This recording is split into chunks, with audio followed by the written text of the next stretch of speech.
scary childhood story. When I was 2 years old, my mom passed away.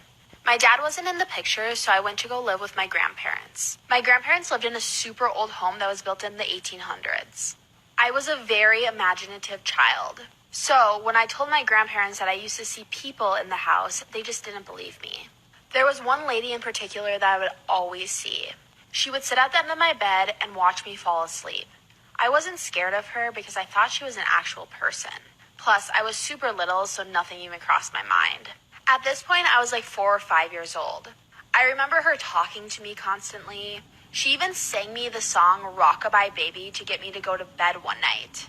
Every single day when I would get home, I could see her in my window. At that point, I thought she was just waiting for me. She just wanted to be my friend, right? But as I got older, things started to get really weird between me and her. She wasn't this nice lady anymore. Stay tuned for part 2. This is part 2 of the lady in my room who would sing me lullabies to get me to go to bed. No one else in my family could see her. She even told me that she was my mom. I really believed her. If you remember, my mom passed away when I was 2. So, it seemed pretty real that it was my mom.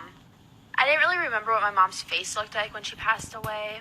And this lady, could be my mom. She continued to sing me lullabies every single night when I would go to bed. She would always be waiting for me in the window when I would get home from school. But I figured out pretty quickly it wasn't my mom. My mom was a sweet, kind-hearted person.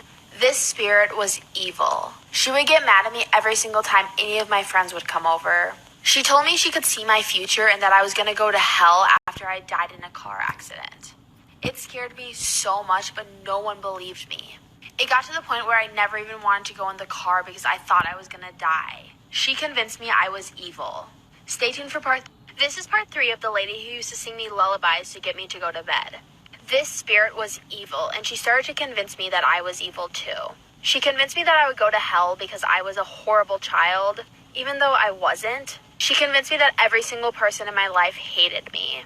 She even started to control my dreams, and I would wake up every single night screaming at the top of my lungs from a night terror, and she would be sitting at the end of my bed.